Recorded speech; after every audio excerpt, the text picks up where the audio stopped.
Chapter 5, A Sinister Sanctuary. That Saturday was a rainy and miserable day in early spring. Sam sought refuge in a small nook in the living room, a space designed for someone needing seclusion to read, or in this case, to research whether Pavlov's concerns were valid or if she was simply hunting for a new patient. Sam decided to summarize her conversation with the school, explaining that Jenna and Scott had a squabble.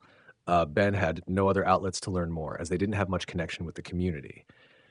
Ben was watching a game in the living room, and Jenna must have been playing quietly, except for the faint yet distinct meowing noise of a cat.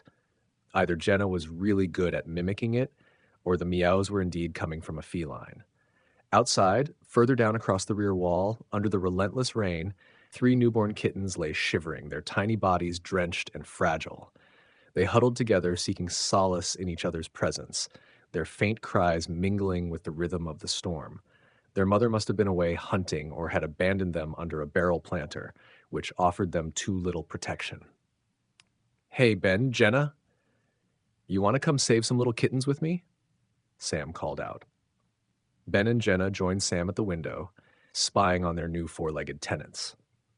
Ben whispered, "First, we need to see if their mama is in the picture. Let's fire up the barbecue in the shed, and if she's around, she'll come for the food. We can trap her there for a little while, take the kittens in, dry them off, and make them a home. Then we can invite mama in. Thoughts?" "Perfect. Ben, can you fire up the barbecue while I find Sphere's bed?" Sam said. "And I'll watch the kittens," Jenna offered. It didn't take long for Ben to rush back into the living room and join Jenna at the window.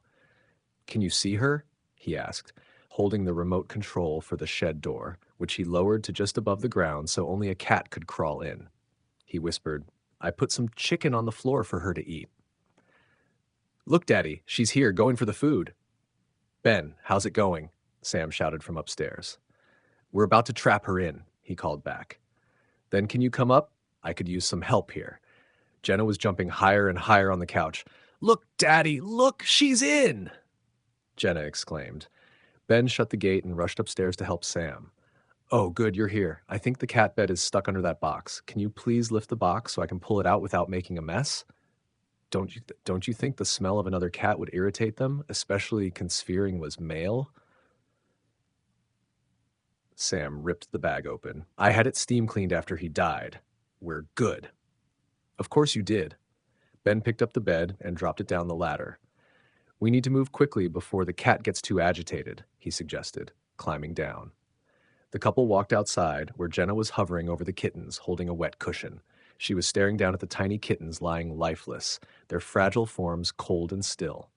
"What happened?" Sam shrieked. "They aren't moving. Are they dead, Daddy?"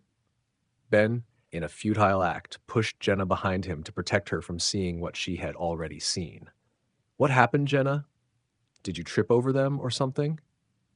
Ben asked in a panicked tone. The girl shrugged. Nobody talked about the incident until Jenna fell asleep that night. They could still hear the mother meowing and looking for her missing babies.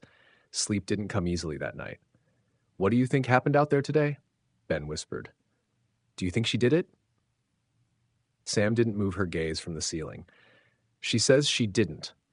I saw them before I walked upstairs. They were still moving. They were very young, maybe 1 day old. But I could see that they were alive. Also, the cushion she was holding was wet," he said. "She might have dropped it or held it over her head," Sam postulated, scrambling for a logical explanation. "I don't understand why you're letting it slide so easily. I mean, you know she lies a lot," he said. "And I don't see why, out of all the possibilities, you chose the worst one. Maybe the mother killed them. You know cats do that. Maybe they ate some of that rat poison you put under the house." "Ate rat poison? But they're breastfeeding. They were too little to walk yet." "I don't know. I need to sleep," she said, rolling over.